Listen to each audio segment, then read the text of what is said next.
예시한 우리 하나님의 말씀은 예레미야 4장 1절부터 4절 말씀까지가 되겠습니다. 예레미야서 4장 1절부터 4절 말씀까지 제가 봉독을 해드리도록 하겠습니다. 여호와께서 이르시되 이스라엘아 내가 돌아오려거든 내게로 돌아오라. 내가 만일 나의 목전에서 가증한 것을 버리고 내가 흔들리지 아니하며 진실과 정의와 공의로 여호와의 삶을 두고 맹세하면 나라들이 나로 말미암아 스스로 복을 빌며 나로 말미암아 사랑하리라.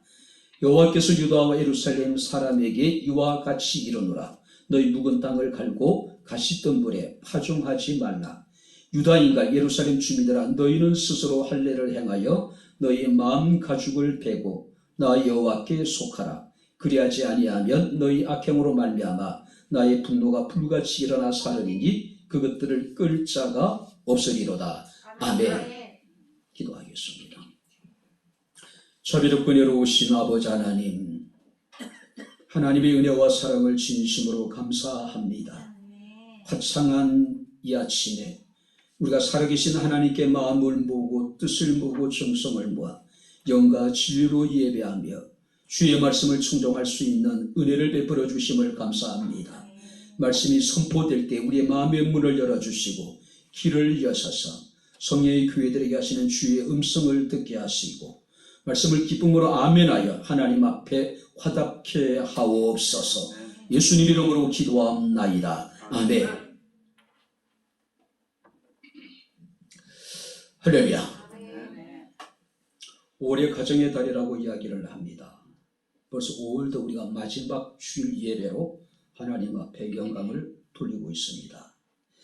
가정은 하나님께서 태초에 천지를 창조하실 때 주께서 친히 세우신 가장 아름다운 제도 가운데 하나입니다.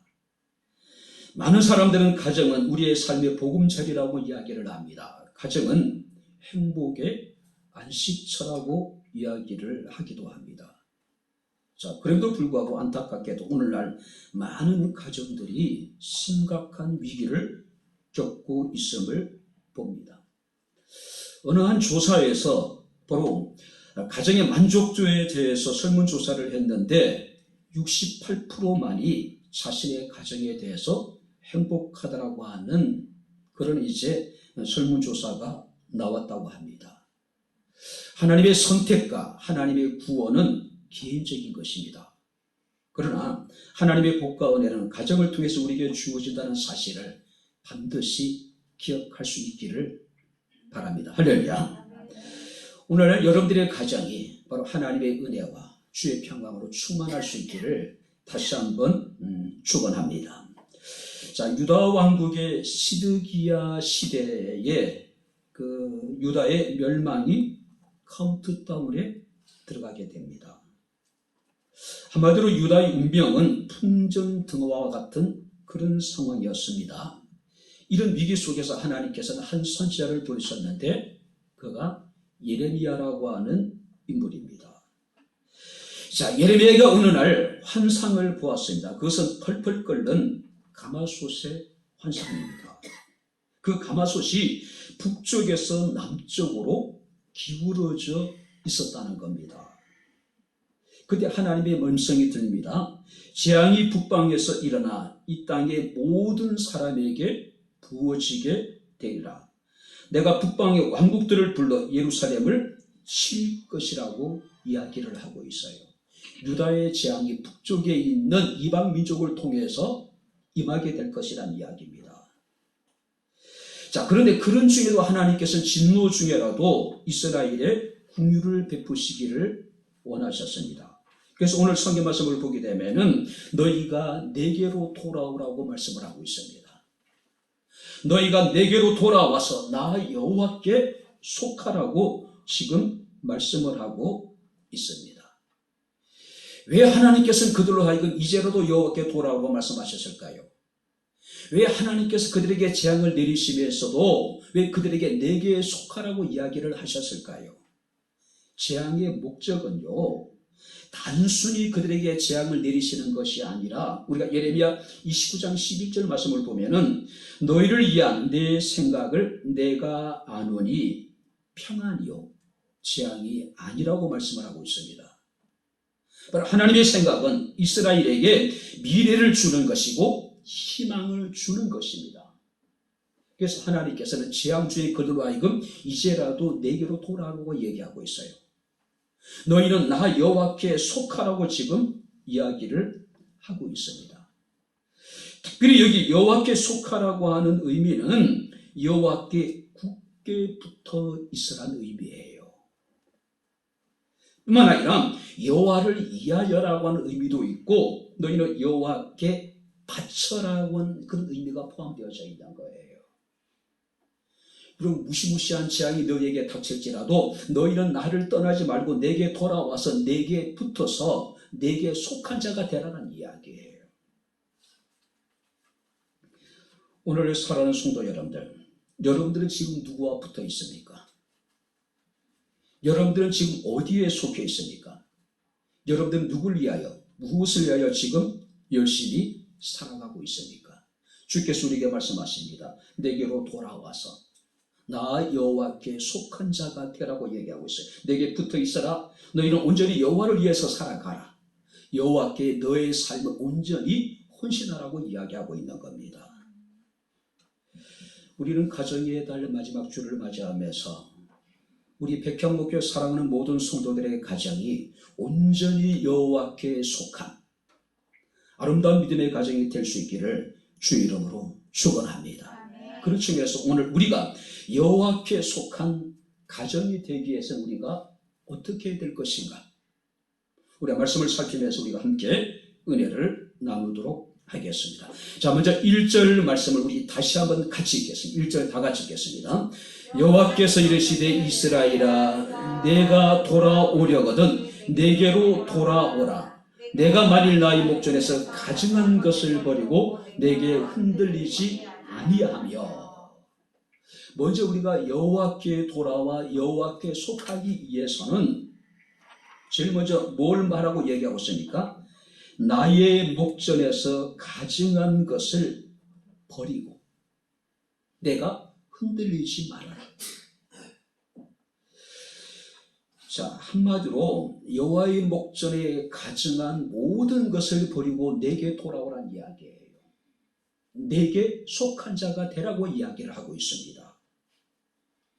우리가 여호와께 돌아오기 위해서는 여호와께 속해서 여호와께 붙어있기 위해서는 여호와를 위한 삶을 살아가기 위해서는 하나님 보시기에 가증한 모든 것들을 다 먼저 버리는 작업을 해야 된다는 이야기예요. 자, 여기서 가증한 것이라고 하는 것은 구역질 날 만한 그런 존재, 하나님이 몹시 싫어하는 것, 하나님께서 혐오하는 이런 것들을 버리고 여호와께 돌아와서 너희는 내게 붙어 있으라고 이야기를 하고 있는 겁니다. 구약 성경에 이 가증하다는 단어가 굉장히 광범위하게 쓰입니다. 불결한 의복이라든지 우상에게 바쳐진 음식이라든지 가나안의 거짓 신들이라든지 또 거짓 신들을 섬기는 모든 사람들을 하나님께서는 가증한 것이라고 표현하고 계셔요. 한마디로 가증한 것이라는 것은 하나님께서 구역질 낼 정도로 몹시 싫어하는 것, 하나님께서 미워하시는 것. 그렇다면 어떤 것일까요? 하나님보다도 더 사랑하는 그 무엇, 그것은 모두가 다 가증한 것이라는 이야기예요. 송신대 교수를 지내셨고 합동신학대학원의 설립자이신 고 박윤선 박사님은 한국의 최고의 신학자이십니다. 그가 이제 교수로서 퇴직을 하고 그가 이제 힘든 시간을 보내고 계실 때, 인생의 말년 때에 그를 따르는 제자들이 그 박윤선 박사님을 모시고 놀이공원에 갔습니다. 바람을 쐬어드리기 위해서.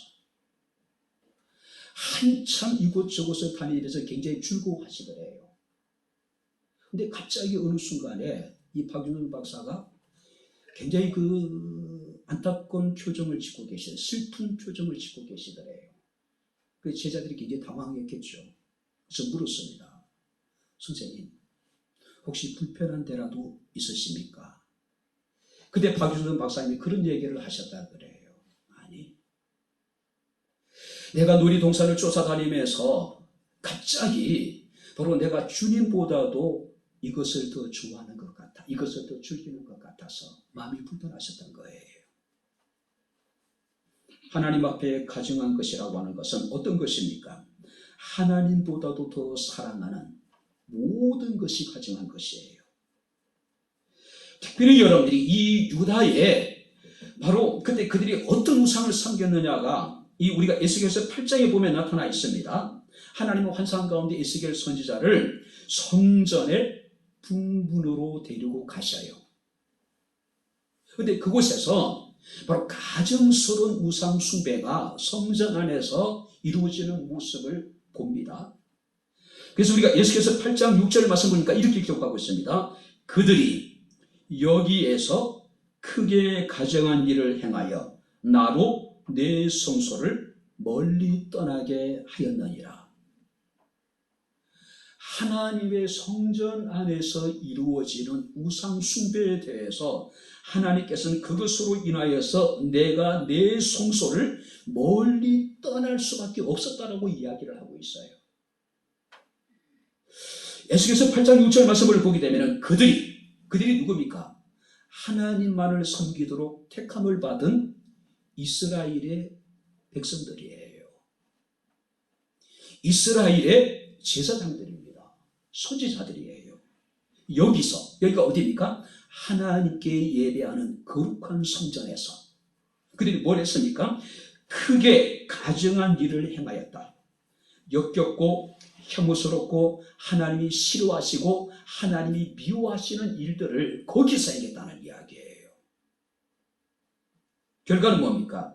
하나님께서 내 성소를 멀리 떠났다라고 이야기를 하고 있어요. 오늘 그러면서 이제 하나님께서 에스겔에게 4가지의 환상을 보게 합니다. 자, 예루살렘 성전에서 이루어졌던 그 우상 숭배 4가지가 이제 기록되어 있는데 5절에 보게 되면은 첫 번째 에스겔이 본 게 뭐냐면은 질투의 우상을 보았습니다. 자, 여기서 질투의 우상이라고 하는 것은 하나님의 질투를 불러일으키는 우상들. 가나안의 가장 대표적인 우상이 뭐냐면은 바알입니다. 아세라예요. 바로 그들이 여호와의 성전에서 하나님께서 질투하시는 우상에게 분향을 했다는 이야기예요. 두 번째 환상이 뭐냐면은 이스라엘의 장로 70명이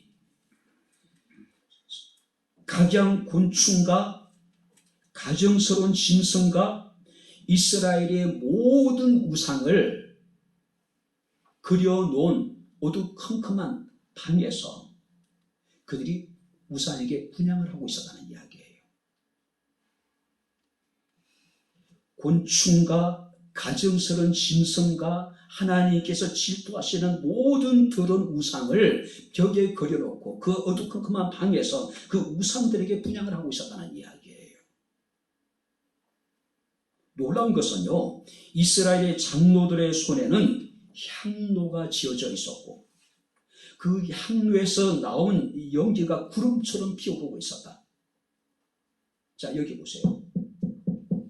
성경의 향은 기도를 말하는 거예요. 근데 성경 말씀을 보게 되면은 이 이스라엘의 장로들이 살아계신 하나님께 기도를 드리는 것이 아니라 말 못하는 부정한 벌레들에게, 짐승들에게, 우상들에게 지금 기도를 드리고 있었다는 거예요. 그들이 스스로 이런 이야기합니다. 여호와께서 우리를 보지 아니하시며 여호와께서 이 땅을 버리셨다라고 이야기를 하고 있는 거예요. 자신들이 하나님을 떠나고 자신들이 하나님을 버린 것이 아니라 하나님이 자신들을 떠나고 하나님이 자신들을 버렸기 때문에 자신들은 하나님의 거룩한 성전 방 안에다가 온갖 부정한 곤충들과 짐승들과 우상들의 그림을 그려놓고 그것들에게 지금 기도하고 있었다는 이야기예요. 세 번째 환상이 뭐냐면은 많은 여인들이 담무스를 위하여 슬프게 울고 있었다. 자, 여기 보세요.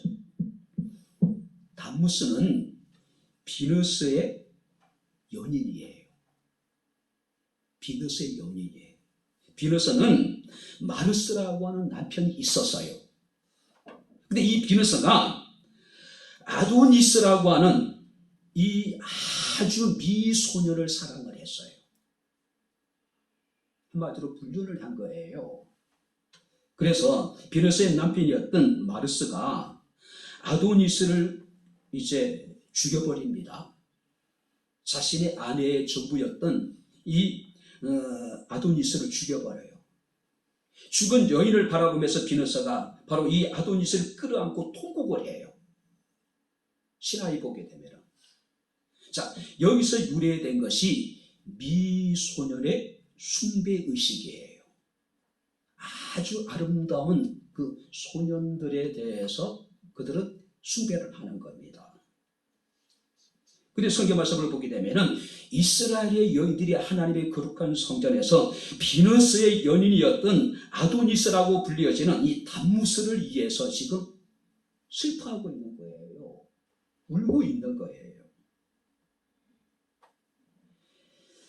이스라엘의 여인들이 여호와를 위해서 애국하는 것이 아니라 하나님을 떠난 자기 백성들을 위해서 애국하는 것이 아니라 자신들과는 아무런 관계가 없는 비너스의 연인이었던 아도니스라 불리는 이 담무스를 위해서 지금 고걸하고 있는 거예요. 슬퍼하고 있는 거예요. 미소년의 숭배. 오늘 우리 시대에 어떻습니까? 연예인들을 보게 되면 어떻습니까? 다 정말 이게 남자인지 여자인지 다 예쁘잖아요. 그죠? 미소년. 그래 우리 그들을 아이돌이라고 이야기를 합니다. 그 아이돌에 우리 어린 아이들이 열광을 하는 겁니다. 지나쳐서 미치는 거예요. 그죠? 부모의 생일은 안 챙겨도 연예인들의 생일은 칼같이 챙기는 아이들이 얼마나 많은지 몰라요. 부모에게는 작은 것도 희생하지 않으면서 그들을 위해서는 시간도 드리고 물질도 드리고 그죠? 모든 걸 다 할 수 있는 아이들이에요. 부모를 위해서는 울지 않은 아이들이 연예인들이 조금 어떤 문제가 생기면 울부짖고 난리를 치고 있는 거예요. 성전 안에서 이루어졌던 많은 이스라엘 여인들이 담무스를 위해서 슬피 울듯이 지금 이 시대의 우리의 청소년들이 그러한 거예요. 탤런트를 좋아하고 우리가 가수들을 좋아하고 또 우리가 흔히 말하는 또 뭐 아이돌을 우리가 뭐 좋아하고 다를 게 뭐가 있어요. 근데 네 번째 우리가 환상을 보게 되는데 그 환상이 뭐냐면은 성전 가장 깊은 안뜰에서 벌어진 일입니다. 보세요. 25명의 사람들이 여호와의 성전을 등지고 동쪽의 태양에게 그들이 예배를 드리는 거예요. 뭡니까? 태양신을 지금 숭배하고 있는 거예요. 우리가 태양신은 아폴로라고 이야기를 하죠. 체육과 음악의 신. 하나님의 거룩한 성전을 등지고 그들은 동쪽의 태양신 아폴로에게 지금 경배를 하고 있는 거예요. 많은 이 시대의 청소년들이 어른들도 마찬가지죠. 성전을 등지고 세상의 것에 환호를 하는 겁니다. 그것에 우리는 강분하는 거예요. 어떤 분은 그런 얘기를 하더라고요. 이 태양숭배라고 하는 것은 바로 성전 안이 이루어졌던 여기서 성전을 등지고 동쪽을 향해서 동쪽 태양에게 예배하는 이 모습은 바로 스포츠 스타에게 열광하는 우리들의 모습이라고 이야기를 하는 사람도 있습니다. 어찌됐든 간에 성전 안에서 이루어진 어처구니 없는 이런 우상 숭배가 이스라엘 가운데 만연되어져 있었다는 거예요. 근데 더더욱이 우리가 예레미야서 6장 15절 말씀을 보니까 이런 얘기가 있습니다. 그들이 가장 작은 자로부터 큰 자까지 다 탐욕을 부리고 선지자로부터 제사장까지 다 거짓을 행함이라. 중요한 것은 그들이 가증한 일을 행할 때에 부끄러워하였느냐? 아니다. 조금도 부끄러워하지 않을 뿐만 아니라 얼굴도 붉어지지 않았다. 자, 여기 보세요. 온갖 하나님께서 가증하게 여기는 것들을 행하면서 그들은 전혀 부끄러움을 느끼지 않았다는 이야기예요. 얼굴색도 변하지 않았다는 이야기예요. 얼마나 타락했는가를 보여주고 있는 거예요. 하나님께서 그들에게 말씀하십니다. 내게로 돌아오라고요. 내게 속하라고 이야기하고 있습니다. 신명기 7장 26절에 너는 가증한 것을 내 집에 들이지 말며, 가증한 것을 내 집에 들이지 말며 너도 그와 같이 진멸당할까 하노라. 너는 그것을 극히 끓이며 심히 미워하라. 그것은 진멸당할 것이라고 이야기를 하고 있어요. 예전에 저희 때도 마찬가지죠. 연예인 사진 이렇게 이제 주머니에 넣고 다니는 가수라든지 배우라든지 굉장히 그들에 대해서 우리는 환호합니다. 군대에 있을 때도 마찬가지 같습니다. 그 철모 안에 보게 되면은요, 대부분 병사들이 사진을 코팅해가지고 집어넣어요. 애인 사진도 좋고 잡지에 나오는 연예인 사진도 좋고. 당시 어떤 고참은 그런 얘기를 하더라고요. 당시 최고의 연예인이 정윤이라고 하는 배우가 있었어요. 또 아나운서 KBS에서도 신누구 아나운서가 있었어요. 그 친구 그런 얘기 하더라고요. 한 번만 연애하면 내가 그 군대에 다시 3년 복무하겠다고. 그 정도로. 그 친구 철모 안에 보게 되면은 그분들의 사진을 놓고 다니는 거예요. 힘들 때 그 철모를 벗어서 그 사진을 보는 겁니다. 연예인 사진을 보는 거예요. 그러면서 자기 나름대로 굉장히 위안을 얻는다 그래요. 힘이 된다 그래요. 하나님보다도 우상하는 모든 것은 가증한 것이래요. 너는 가증한 것을 내 집에 들이지 말고 너는 그것들을 극히 끓이며 심히 미워하라고 이야기를 하고 있어요. 오늘 사랑하는 성도 여러분들, 우리가 여호와께 돌아오기 위해서는, 우리가 여호와께 속한 사람이 되기 위해서는, 우리의 가정이 여호와께 속한 가정이 되기 위해서는 우리 가정에 모든 가증한 것들을 다 버려야 된다는 거예요. 제해야 된다는 이야기예요. 극단적인지는 모르겠지만은 아이들 방에 들어가면 어떤 집에 보게 되면 연예인 사진이 벽을 도배하고 있어요.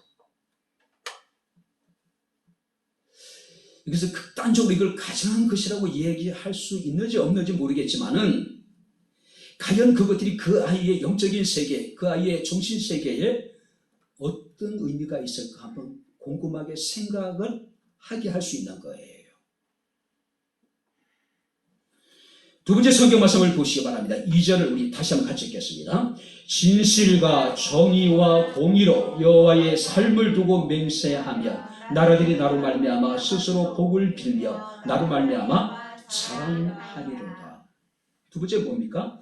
삶의 변화를 통해서 여호와 하나님을 자랑하는 삶.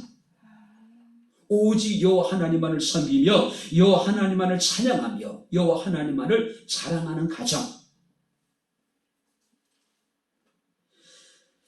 우리 가정의 최고의 자랑거리가 무엇이 있을까요?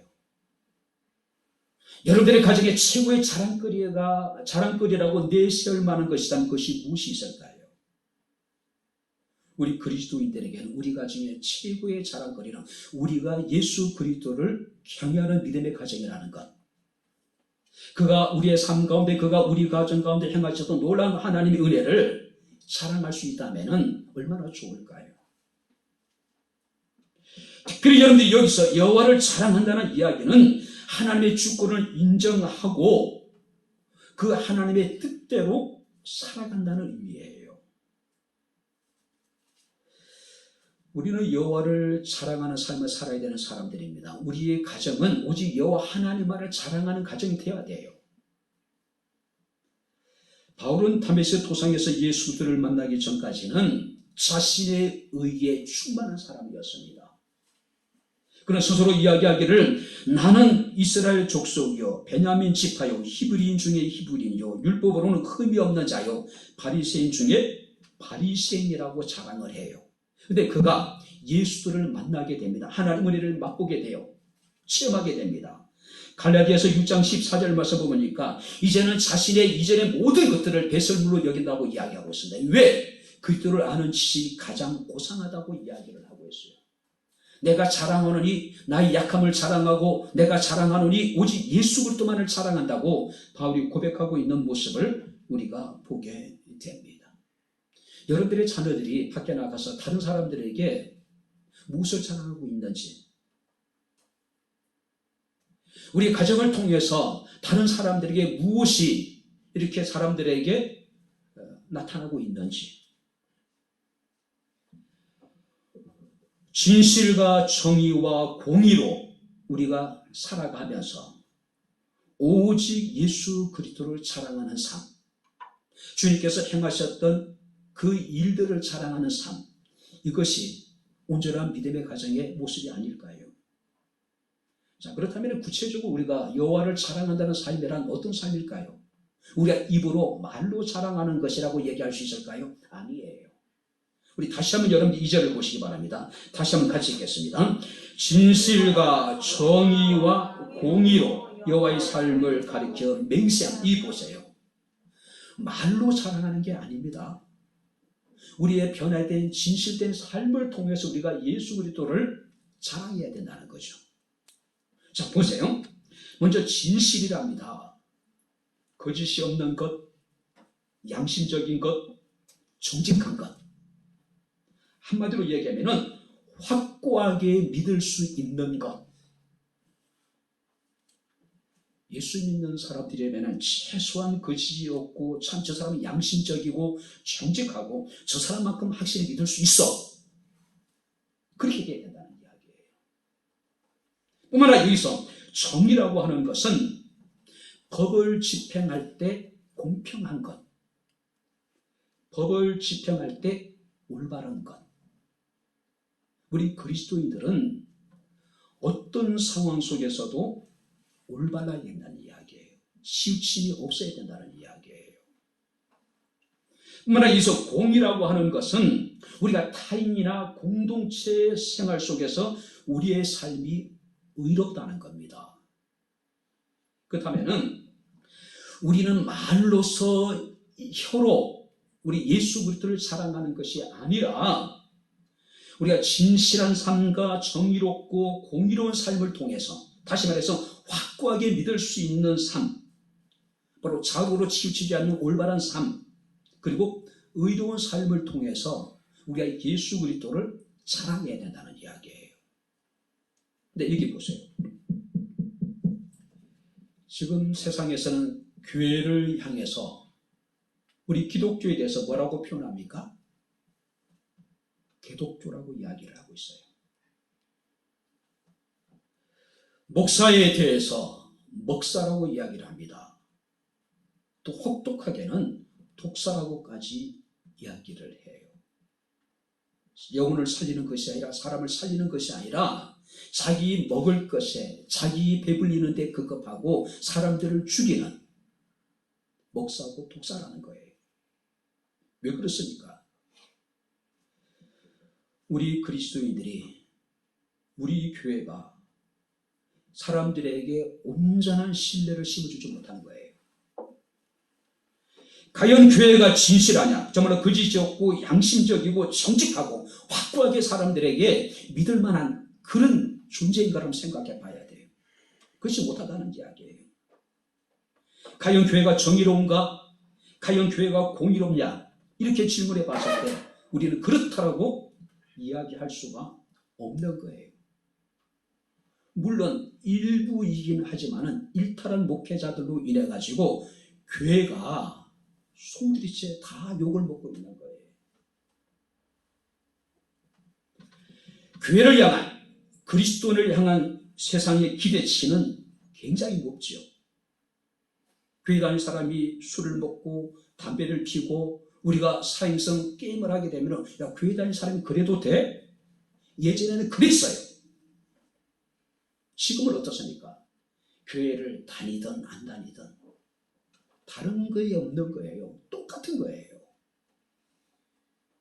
그러니 세상 사람들이 교회의 그리스도인을 바라보면서 우리가 다를 게 뭐 있어? 다 똑같은데. 진실하지도 못하고 정의롭지도 못하고 공의를 행하지도 않는 교회가 더 이상 세상에 무슨 희망이 될 수 있겠어요? 우리는 오직 예수 그리스도를 사랑하는 사람들이 되어야 됩니다. 교회는 오직 예수 그리스도를 사랑하는 교회가 되어야 돼요. 우리의 가정은 예수 그리스도를 사랑하는 가정이 되어야 됩니다. 그러기 위해서는 말이 아니라 말만 가지고 사람들을 우리가 예수를 사랑하는 설득력이 없어요. 믿을 만한 삶을 통해서 올바르고 의로운 삶을 통해서 우리는 예수 그리스도를 사랑해야 된다는 거죠. 그래서 우리가 마태복음 5장 14절 16절 말씀을 보니까 너희는 빛이라 너희 빛을 사람 앞에 비치게 하여 저희로 너희들의 착한 행실을 통해 하늘에 계신 내 아버지께 영광을 돌리게 하라고 말씀을 하고 있습니다. 오직 예수 그리스도만을 자랑하는 아름다운 믿음의 가정, 오직 예수 그리스도만을 자랑할 수 있는 저와 여러분들의 삶이 될 수 있기를 주의 이름으로 축원합니다. 말만 하는 그리스도인이 아니라 실제적인 삶을 통해서 예수 그리스도가 우리에게 행하셨던, 예수 그리스도가 우리에게 나타내셨던 그 모든 일들을 우리가 자랑하는 거예요.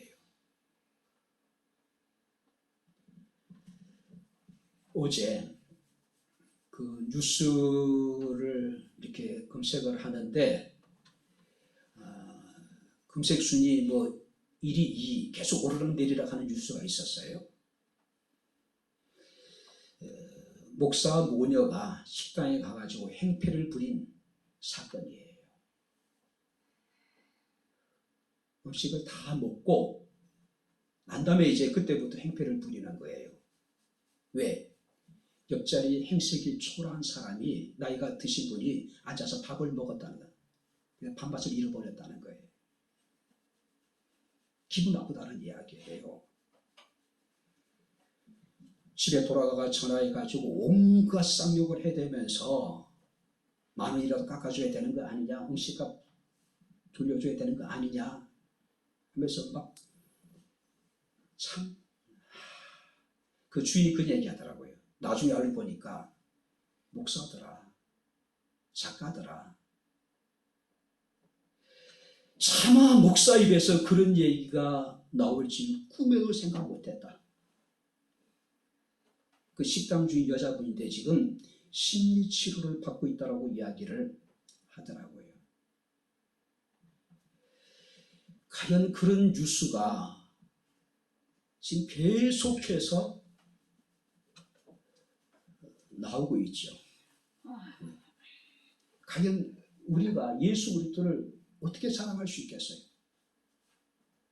그런 모습이 언론에 보도되고 있는데 우리 입으로 아무리 예수 그리스도를 사랑한다 한들 그것이 사람들에게 무슨 설득력이 있을까요? 진실하고 정의롭고 공의로운 것, 저걸로 정직하고 거짓이 없고 믿을만한 것이 교회가 되어야 되고 우리 그리스도인이 되어야 되고 우리의 가정이 되어야 되는 거예요. 치우치지 않고 올바르고 타인과 관계 속에서 또 우리가 공동체 속에서 의롭고 단적인 예지만은 뉴스에 보도된 그 사건 속에서 과연 그 주일의 입장에서 그 목회자의 믿을만하다고 얘기하실까요? 정말 올바른 사람이라고 이야기할 수 있을까요? 저 사람 참 의로운 사람이라고 이야기할 수 있을까요? 아니에요. 절대요. 너희들의 착한 행실을 통해서 하늘에 계신 너희 아버지께 영광을 돌리게 하라. 누구들에게? 저희로. 저희가 누굴까? 세상의 사람들로 하여금, 믿지 않은 사람들로 하여금 오직 주님만을 자랑할 수 있는 우리의 삶이 될 수 있기를 주 이름으로 축원합니다. 오직 주님만을 자랑하는 우리의 가정이 되기를 주 이름으로 축원합니다. 주님만을 자랑하는 우리 교회가 될 수 있기를 주 이름으로 축원합니다. 한국 교회가 이제라도 좀 달라졌으면 좋겠어요. 한국 교회가 이제라도 주님 앞에 좀 돌아왔으면 좋겠어요. 이제라도 우리가 한국 교회가 온전히 주께 속한 그런 교회가 되었으면 좋겠어요. 우리 가정도 마찬가지고요. 마지막으로 세 번째 4절 말씀을 같이 읽겠습니다. 4절 다 같이 읽겠습니다. 유다인과 예루살렘 주민들아, 너희는 스스로 할례를 행하여 너희 마음 가죽을 베고 나 여호와께 속하라. 그리하지 아니하면 너희 악행으로 말미암아 나의 분노가 불같이 일어나 사르리니 그것들을 끌 자가 없으리로다. 너희 마음 가죽을 베고 나 여호와께 속하라. 자, 할례는 우리 몸에 행하는 겁니다. 근데 그 할례를 받았다고 해서 우리가 온전한 하나님의 택한 백성이 될 수 있는 것은 아닙니다. 오늘 하나님은 이미 할례를 받은 이스라엘 백성들을 향해서 너희는 할례를 행하긴 행해라. 하지만 더 중요한 것은 너희 마음의 가죽을 베라. 마음의 할례를 먼저 받아야 된다는 이야기예요. 할례라고 하는 것은 언약의 표시입니다. 하나님 아브라함과 맺은 언약으로 주어진 겁니다. 이스라엘은 남자아이가 태어나서 8일이 되던 날에 할례의식을 행해요. 이 할례의식은 정결의식입니다. 또 하나님의 백성임을 뜻하는 낙인을 찍는 거예요. 할례 자체가. 근데 중요한 것은 단순히 외적인 표징이 아니라 하나님께서 원하셨던 건 뭡니까? 하나님의 주권을 전폭적으로 그들이 수용을 하고 뿐만 아니라 바로 온전히 하나님의 자녀로서 하나님의 속한 자로서의 합당한 삶을 살아가는 것, 이것이 진정한 할례가 되어야 된다는 이야기예요. 이스라엘 모든 사람들은, 남자들은 8일째 되면 무조건 할례를 받아요. 그죠? 그들은 자신이 할례를 받았기 때문에 바로 하나님의 선택된 백성이라고, 하나님 자신을 버리지 않을 것이라고 그들은 여기고 있었어요. 근데 중요한 것은 마음의 할례를 받지 않는 육신의 할례라고 하는 것은 그것도 아무 의미가 없다는 이야기예요. 하나님께서 정말로 원하시는 할례는 육체적인 할례가 아니라 마음의 할례예요. 마음의 할례. 할례는 오늘날 세례로 비유하기도 합니다. 그죠? 우리가 물 세례를 받는 것도 중요하지만 더 중요한 건 뭡니까? 우리 마음의 세례를 받는 것이고 성령의 세례를 받는 것이 더 중요한 거예요. 그래서 신명기 10장 16절 말씀을 보게 되면은 그러므로 너희는 마음의 할례를 행하고 다시는 목을 곱게 하지 말라고 이야기하고 있습니다. 마음의 할례를 어떤 겁니까? 바로 우리의 지성, 우리의 감정, 우리의 의지가 다 포함되는 내적인 삶의 전체, 우리의 삶 자체가 할례를 받아야 된다는 이야기예요. 자, 여기 보세요. 세례를 받았다고 사람이 완전히 변화되는 건 아닙니다. 할례를 받았다고 그 사람이 완전히 속사람까지 새 사람이 되는 것은 아니란 이야기예요. 우리의 마음의 할례를 받아야 된다는 거예요. 우리 마음이 세례를 받아야 된다는 이야기예요. 강박한 마음이 깨트려서 부드러운 마음이 되어야 될 것이고, 교만한 마음이 깨트려져서 겸손한 마음이 되어야 될 것이고, 불순종의 마음이 깨트려서 순종하여 하나님의 뜻을 쫓아 행하는 삶으로 우리의 삶이 변화되어야 된다는 이야기예요. 그래서 사도 바울은 로마교회 성도들을 향해서 로마서 2장에 보니까 무릇 표면적인 유대인이 아니요 표면적 육신의 할례가 아니다라고 이야기하고 있어요. 오직 이면적인 유대인이며 할례는 우리 마음에 할지니라. 우리 마음에 하라고 이야기하고 있어요. 마음속에 있는 모든 제약을 버리고 새로운 마음, 새로운 각오, 새로운 결심을 가지고 하나님의 말씀에 순종하며 살아가라는 이야기예요.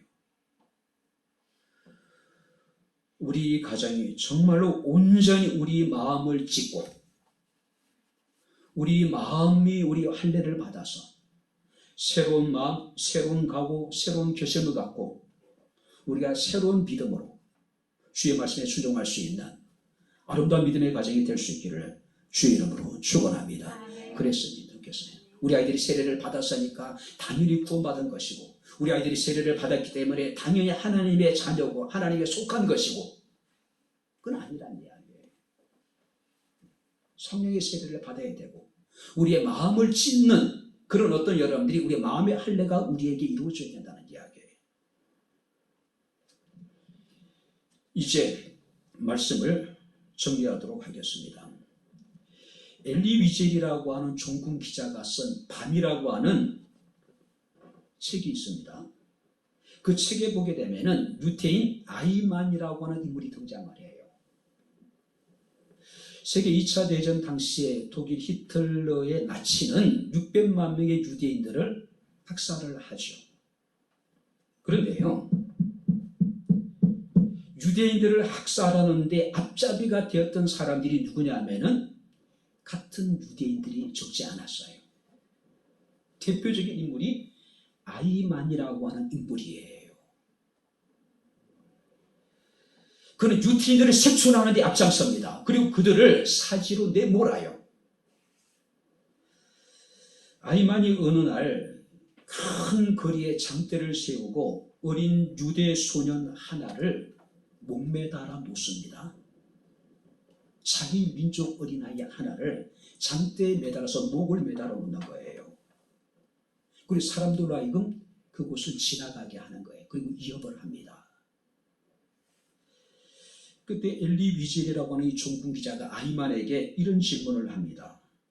하나님은 어디 계십니까? 그때 아이만이 그런 얘기예요. 하나님은 지금 막 저 소년과 함께 죽어가고 있어. 하나님은 조롱한 거예요. 근데 얼마 지나지 않아서 독일군이 연합군에게 패배를 하게 됩니다. 항복을 하게 돼요. 제일 급한 건 누굽니까? 유대인들을 색출해서 사지로 내모는데 앞장섰던 유대인들이에요. 그들은 종족을 감춰요. 아이만도 마찬가지입니다. 아이만은 남미 아르헨티나로 도망을 가요. 그리고 이름도 개명을 하고 아주 시골 구석에 가서 숨어 지냅니다. 그는 여기서 자신의 삶이 이제는 평안한 가운데 끝날 것이라고 생각을 했어요. 근데 유대인들은 그냥 유대인들이 아닙니다. 전 세계에 흩어져 있는 비밀 경찰들, 그러니까 유대인의 비밀 경찰에 의해 가지고 아이만이 결국 사로잡혀요. 국제 최고 재판소에서 회부되게 되고 그는 결국 유리로 만든 감옥에 수감이 됩니다. 그리고 수많은 사람들에게 공개가 돼요. 과거 청산은 이렇게 하는 거예요. 신일 청산도 이렇게 하는 거예요. 죽을 때까지 쫓아가서 죽어서라도 찾아내가지고 단죄를 해야 되는 거예요. 아이만을 단죄하듯이. 유리 감옥에다 가져놓고 사람들로 왔다 갔다 보게 만든 거예요. 자기 민족을 배신하고 자기 민족을 사지로 내몬 사람들에 대해서 단호하게. 그러면서 이제 엘리 위젤은 그런 얘기를 합니다. 하나님은 어디 계신가? 다시 질문해, 그 책에서. 그리고 이제 이런 답을 합니다. 하나님은 지금도 살아계셔서 아이만을 심판하고 계십니다. 한번 따라해 보시기 바랍니다. 하나님은 지금도 살아계십니다. 할렐루야. 그가 오늘도 우리에게 말씀하십니다. 내게로 돌아오래. 그가 오늘도 우리에게 말씀하십니다. 내게 속한 자가 되라고 이야기를 하고 있어요. 어떤 분이 실제적으로 꿈에서 하나님을 인터뷰를 했다 그래요. 저도 이제 그래서 봤습니다. 그가 이제 하나님께 이런 질문을 합니다. 하나님, 사람들에게서 가장 놀라운 것이 있다면 그것이 무엇입니까? 하나님이 사람들을 보셨을 때 가장 놀라운 것, 첫 번째가 뭐냐면은 하나님이 대답하시더랍니다. 사람들은 어린 시절에는 어른이 되고 싶어 하는데 어른이 되고 나면 다시 어린 시절로 돌아가고 싶어 한다. 하나님 이해할 수 없는 거예요. 두 번째가 뭐냐면은 사람들은 돈을 벌기 위해서 건강을 다 해치지만은 결국 그 돈을 건강을 회복하는데 다 써버리더라. 도대체 하나님께서 이해할 수 없는 것이라는 거예요. 세 번째가 뭐냐면은 미래를 위해서 집착하면서 죽지 않을 것처럼 살다가 결국 다 죽는데 죽기 전에는 내가 헛살았어. 그런단다? 하나님 이해할 수 없는 거예요. 그러니까 다시 하나님께 그런 얘기입니다. 하나님께서 아버지로서 자녀들에게 하신 말씀이 있으시면 무엇입니까? 근데 하나님 이런저런 얘기합니다. 사람을 억지로 사랑하게 할 수 없으나 사람이 사랑을 하려면 내가 먼저 사랑하면 된다. 사람들이 다른 사람의 상처를 주는 것은 1초에 지나지 않지만은 상처를 치유하는 데는 오랜 시간이 걸린단다. 또 많은 사람들이 많이 가진 자가 부자가 아니라 하나님에게 많이 심는 자가 부자다. 그런 얘기를 하시더래요. 그래서 하나님이 마지막으로 내가 사람들에게 꼭 당부해야 될 것이 있다. 그러시더래요. 이게 뭡니까 물어보니까 나는 너희 눈에 안 보여도 항상 내 가슴에 있고 내 옆에 있고 너와 함께 있고 네 앞에 있다는 것을 잊지 말아라. 하나님은 살아계십니다. 할렐루야. 여기 있어요. 우리 눈에 보이지 않지만 그는 항상 내 가슴에 계시고 내 옆에 계시고 나와 함께 계시고 내 앞에 계시다는 이야기예요. 여러분들은 누구에 속해 있습니까? 오늘도 주님께서 말씀하십니다. 내게로 돌아오라고요. 내게 속한 자가 되라고 이야기하고 있습니다. 가증한 것을 버리고 진실과 정의와 공의로운 삶을 통해서 하나님을 사랑하고 오직 마음의 할례를 받아서 삶의 변화를 이루고 순종하는 삶을 살아가는 사람, 이런 사람들이 여호와께 속한 자라고 이야기를 하고 있습니다. 바랍니다.